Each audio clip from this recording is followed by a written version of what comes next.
Halo, assalamualaikum warahmatullahi wabarakatuh. Pada video kali ini gua akan membahas tentang surat somasi dari pinjol, tunaiku ataupun Amar Bank. Tolong perhatikan video ini, simak baik-baik ya bro, karena ini surat resmi ya, surat resmi somasi yang dikeluarkan dari kuasa hukum pinjol, tunaiku ataupun Amar Bank ya. Sebelum gue melanjutkan ke video berikutnya, di sini bagi teman-teman yang belum mendukung dan belum mensupport channel YouTube Tools Pinjol, silakan aja klik tombol subscribe dan juga like-nya.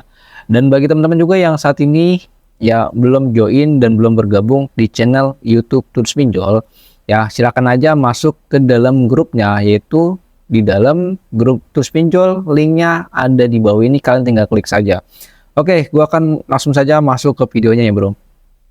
Temen gue itu ya, dia ini nasabah ini temen deket kerja gua. Dia adalah nasabah dari tunaiku, sekaligus dia adalah temen deket gue. Dan dia mengadukan ke gua bahwasanya dia mengalami gagal bayar di sebuah aplikasi pinjaman online tunaiku dengan jumlah nominalnya sebesar 20 juta rupiah. Dan sebagian utangnya itu dia sudah bayarkan, dan sekarang dia memiliki keterlambatan yang cukup lama, yaitu sekitar 3 bulan, dan sekarang memasuki hampir 4 bulan. Nah, setelah itu nasabahnya ini kurirnya memberikan selembar surat ya, dimana surat ini ya amplopnya ini ya, kurirnya ini memberikan amplop kepada nasabah, dan ternyata dalam amplopnya ini berisi surat somasi. Setelah dibuka surat somasinya, ternyata di situ surat somasi yang pertama. Dan bagaimana bentuk surat somasi asli langsung dari tunaiku, kalian bisa perhatikan di sini ya bro. Di sini kalian bisa perhatikan. Di sini gue langsung saja dikirimkan surat somasi ya melalui pesan WhatsApp ya, dan sini sudah jadikan file PDF-nya kepada nasabahnya, dan gua disuruh untuk melihatnya seperti apa. Dan di sini kalian bisa perhatikan, di situ tulisannya law office ya, kayak gitu kan, kalian bisa lihat. Dan kita fokus ke bagian bawahnya. Di situ ada nomor registernya, terus juga ada nomor lampiran foto kopi surat kuasa kepada yang terhormat Bapak Ibu ya bla bla bla. Terus alamat sudah diterangkan, terus perihalnya somasi surat peringatan ya. Jadi teman-teman kalau mendapatkan surat somasi itu kalian nggak usah takut ya. Surat somasi itu hanyalah surat peringatan aja bro, teguran ya, peringatan bahwasanya itu kalian punya tagihan utang, jadi tolong diselesaikan, begitu bro, inti dari suratnya ya bro. Terus lanjut lagi, di sini gua akan bacakan juga kepada yang terhormat yang bertanda tangan di bawah ini berdasarkan surat kuasa khusus nomor bla bla bla tertanggal 01 Agustus 2022, kopi terlampir sah, selanjutnya disebut klien kami. Dengan ini menyampaikan somasi surat peringatan kepada Bapak atau Ibu ya Baharudin berkaitan dengan hal-hal yang dijelaskan berikut ini, bahwa pada tanggal nomor 15 2022 Bapak atau Ibu bla bla bla telah menandatangani perjanjian pinjaman nomor sekian-sekian dengan nilai pinjaman sebesar 20 juta rupiah. Untuk selanjutnya disebut sebagai perjanjian pinjaman.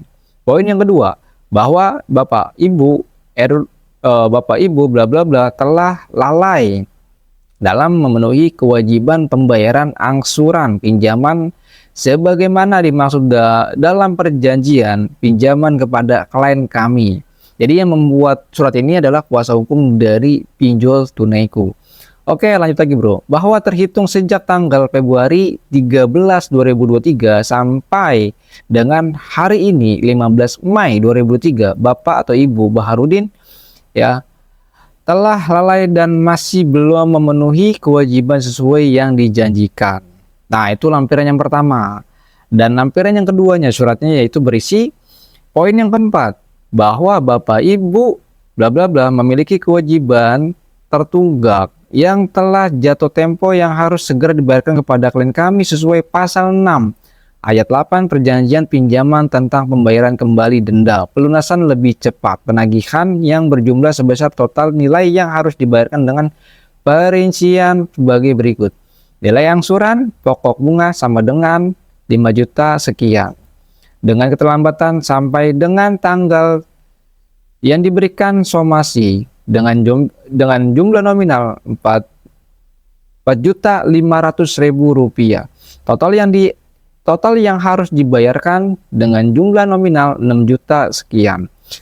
Catatan jumlah kewajiban tersebut akan terus bertambah sampai dengan dilakukan penyelesaian pembayaran. Bahwa kami dengan ini meminta pemenuhan pembayaran kewajiban Bapak atau Ibu bla bla bla kepada klien kami sebagaimana dimaksud pada poin 4 di atas, selambat-lambatnya 7 hari kalender sejak tanggal surat ini apabila sampai dengan tanggal 22 Mei 2003 Bapak bla bla bla Baharudin tidak melakukan pembayaran sesuai dengan total yang harus dibayar, maka kami akan melakukan penagihan dengan cara apapun yang dianggap baik dan benar, termasuk dan tidak terbatas pada upaya hukum dan tindakan-tindakan lain apapun untuk kepentingan penagihan dimaksud. Atas hal yang kami jelaskan tersebut, maka dengan ini kami berikan somasi kepada debitur untuk segera menyelesaikan kewajiban pembayaran yang telah tertunggak tersebut kepada klien kami untuk menghindari bertambahnya perhitungan kewajiban pembayaran utang serta proses hukum baik pidana maupun perdata yang akan ditempuh oleh klien kami. Demikian somasi ini kami dan atas perhatiannya bla bla bla. Ya, di sini nama kuasa hukumnya adalah Vincentius Maku SHMH. Ya, Bro. Nah, di sini ya pinjol tunaiku memberikan surat somasi kepada debitur, ya, kepada nasabahnya yang nasabahnya ini memiliki jumlah tagihannya itu sebesar 20 juta. Ya, Bro. Jadi teman-teman kalau mendapatkan surat ini jangan pernah takut, Bro. Jangan pernah takut. Jadi banyak sekali orang-orang di luar sana yang memiliki keterlambatan atau gagal bayar di sebuah aplikasi pinjaman online legal. Dia sering banget mendapatkan surat somasi, dan surat somasi itu ada 2 versi, Bro. Biasanya DC itu memberikan surat somasi melalui pesan WhatsApp. Ada juga memberikan surat somasi melalui kurir. Yang benar itu surat somasi, ya, dia kuasa hukumnya yang membuat surat somasi lalu dimasukkan ke dalam amplop lalu diberikan sama si nasabahnya nih melalui kurir ataupun paket, ya, ataupun bisa saja kuasa hukumnya yang mendatangi rumah nasabah lalu memberikan surat somasi. Itu yang benar. Tapi kalau surat somasi melalui WhatsApp itu bohongan, ya, itu ngada-ngada, itu buatan-buatan aja, ya. Nah, di situ kan kalian tadi sudah mendengarkan apa yang gue bacakan dan kalian juga sudah melihat apa yang tadi gue sudah tampilkan. Pada poin terakhirnya itu adalah tentang, ya, di situ tulisannya menempuh jalur pidana ataupun perdata. Ya, di sini kalian harus bisa perhatikan kalau misalkan pinjolnya ini ataupun kuasa hukumnya ini, ya, memasukkan kasus ini ke jalur pidana, itu bisa, Bro. Bisa. Nasabah bisa dimasukkan ke dalam pidana ataupun dipenjarakan. Bisa, Bro. Bisa. Bisa kenapa? Kalau kalian melakukan pinjaman di pinjol legal menggunakan data palsu, KTP palsu, dan semuanya palsu.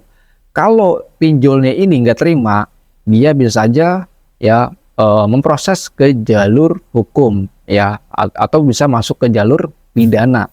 Nah, kalau hutang piutang itu hukumnya hanya perdata saja, ya, artinya kalau kalian sudah terlambat membayar, gagal bayar, itu kalian akan dimasukkan datanya ke Sliko JK ataupun by checking, artinya kalian sudah blacklist data dan tidak bisa minjem kemana-mana.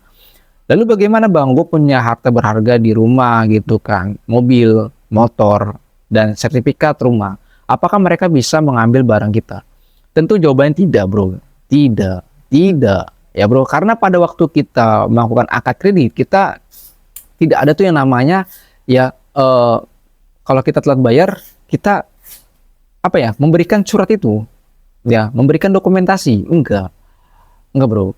Karena pinjaman online itu adalah pinjaman tanpa anggunan. Jadi kalian kalau misalkan telat bayar atau gagal bayar itu aman aja bro.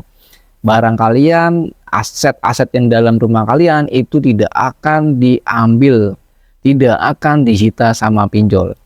Nah, jadi gitu bro kesimpulannya. Jadi bagi teman-teman, kalau kalian mendapatkan surat somasi dari pinjol legal dan itu surat somasinya asli, ya kalian biasa-biasa aja bro. Nggak usah direspon apa-apa.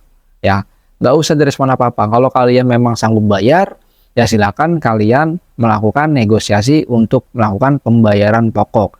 Dan di sini kalian harus bisa mendengarkan kalau kalian didatangin sama DC-nya dari pinjol legal, kalau DC-nya ya menawarkan bayar pokok, mencicil, kalian jangan pernah percaya.